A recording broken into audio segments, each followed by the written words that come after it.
महाराष्ट्र में मुख्यमंत्री के नाम की घोषणा बुधवार यानी 4 दिसंबर को होगी। अगले दिन 5 दिसंबर को आज़ाद मैदान में शपथ ग्रहण समारोह का आयोजन होगा। इस समारोह में प्रधानमंत्री नरेंद्र मोदी और केंद्रीय गृह मंत्री अमित शाह समेत भाजपा के वरिष्ठ नेता शामिल होंगे। सोमवार को यह जानकारी भाजपा के वरिष्ठ पदाधिकारी ने दे दी है। महाराष्ट्र भाजपा ने जानकारी दी है कि भाजपा विधायक दल की बैठक 4 दिसंबर को सुबह 10 बजे महाराष्ट्र विधान भवन में होगी। उधर एनसीपी नेता अजित पवार मुंबई से नई दिल्ली के लिए रवाना हो चुके हैं और कुछ देर में पहुंच जाएंगे। यहां उनकी भाजपा नेताओं के साथ मुलाकात होगी। भाजपा ने सोमवार को केंद्रीय वित्त मंत्री निर्मला सीतारमण और गुजरात के पूर्व मुख्यमंत्री विजय रूपाणी को महाराष्ट्र विधायक दल की बैठक के लिए केंद्रीय पर्यवेक्षक नियुक्त किया है। भाजपा पदाधिकारी ने बताया कि रूपाणी और सीतारमण बुधवार को मुंबई में भाजपा के निर्वाचित विधायकों से मिलेंगे। इसके बाद बैठक में सभी विधायक अपना नेता चुनेंगे। बैठक के बाद चुने गए नेता का नाम दिल्ली में वरिष्ठ नेताओं को भेजा जाएगा। इसके बाद ही पर्यवेक्षक भाजपा के विधायक दल के नेता की घोषणा करेंगे।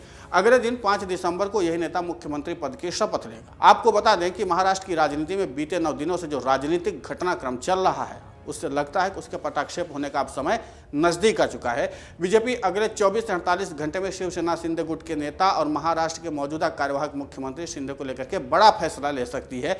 बीजेपी ने वित्त मंत्री निर्मला सीतारमण और गुजरात के पूर्व मुख्यमंत्री विजय रूपाणी को पर्यवेक्षक नियुक्त किया है। इन दोनों की मौजूदगी में अब महाराष्ट्र के अगले सीएम का नाम तय होगा। 4 दिसंबर को विधायक दल की बैठक हो सकती है। महाराष्ट्र चुनाव के नतीजे आने के 9 दिन बाद भी सीएम और डिप्टी सीएम के नाम पर पेंच फंसा हुआ है। महाराष्ट्र में बीजेपी, शिवसेना शिंदे और एनसीपी अजित पवार गुट में सीएम के नाम पर भी अभी तक सहमति नहीं बन पाई है। हालांकि एकनाथ शिंदे लगातार बोल है कि बीजेपी जो फैसला करेगी वो मंजूर है, लेकिन बीच बीच में वो ये भी बोल दे रहे थे कि जनता का सीएम मैं हूँ।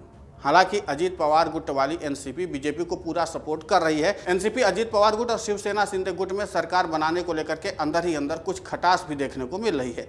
शिंदे गुट के विधायक गुलाबराव पाटिल ने रविवार को बयान दिया था कि अगर अजित पवार की राष्ट्रवादी कांग्रेस पार्टी महायुति का हिस्सा नहीं होती तो हमारी पार्टी को 90 से 100 सीटें मिल जाती। पाटिल के इस बयान पर शिंदे गुट ने तीखी प्रतिक्रिया दी थी, क्योंकि एनसीपी नेता अजित पवार ही महायुति के पहले नेता थे जिन्होंने बीजेपी के सीएम फेस पर अपनी सहमति दी थी। सोमवार तक भी जब सीएम को लेकर महायुति में सहमति नहीं बन पाई तो बीजेपी ने पर्यवेक्षक नियुक्त कर अब अपनी स्थिति साफ कर दी है। ऐसे में बड़ा सवाल उठता है कि क्या 5 दिसंबर को बीजेपी विधायक दल का नेता अकेले सीएम पद की शपथ लेंगे या फिर दोनों डिप्टी सीएम भी शपथ ग्रहण में हिस्सा लेंगे या उसी दिन उन लोगों का शपथ ग्रहण होगा। इस बीच कांग्रेस, एनसीपी, शरद पवार और शिवसेना उद्धव गुट ने महाराष्ट्र में सरकार नहीं बनने पर तंज कसना शुरू कर दिया। शिवसेना नेता और वर्ली से हाल ही में विधायक चुने गए आदित्य ठाकरे ने कहा कि रिजल्ट आने के बाद भी लंबे समय तक सरकार नहीं बनाना महाराष्ट्र का अपमान है। न सरकार का गठन दावा किए कि कोई पार्टी शपथ ग्रहण की डेट का ऐलान करे, कैसे कर सकती है। अगर ये स्थिति विपक्षी दलों के साथ होती तो अब तक राष्ट्रपति शासन लागू हो चुका हो। आपको बता दें कि 14वीं विधानसभा का कार्यकाल बीते 26 नवंबर को ही समाप्त हो गया था, मगर पिछले 9 दिनों में सरकार गठन के लिए दावा पेश नहीं किया गया। 2019 के चुनाव के बाद भी यही स्थिति बनी थी, जब शिवसेना और बीजेपी के बीच सीएम पद के लिए रस्साकसी लंबे समय तक चली। इसके बाद राज्य में उस समय के लिए राज्यपाल भगत सिंह कोश्यारी ने राष्ट्रपति शासन की सिफारिश कर दी थी, लेकिन इस बार ऐसा नहीं हुआ है। इसके नाते से विपक्षी दल जो हैं वो हमलावर है। लेकिन अब देखना यह होगा कि जिस तरीके से अजित पवार देर रात पहुंचेंगे राष्ट्रीय राजधानी दिल्ली और यहां पर उनकी बीजेपी के बड़े नेताओं से बैठक होगी, इसका मतलब यह है कि क्या इस सरकार के शपथ ग्रहण से पहले और महायुति में जो कुछ रस्साकसी चली उसमें कहीं अजित पवार ही एक महत्वपूर्ण भूमिका तो नहीं निभाएंगे, या अजित पवार से कुछ और भी बातचीत तो नहीं होगी। क्या कुछ होगा अब आने वाले वक्त में पता चल जाएगा। अगर आप ये वीडियो YouTube पर देख रहे हैं तो हमारे चैनल को सब्सक्राइब कर बेल आइकन दबाएं और Facebook पर देख रहे हैं तो हमारे पेज को लाइक करें।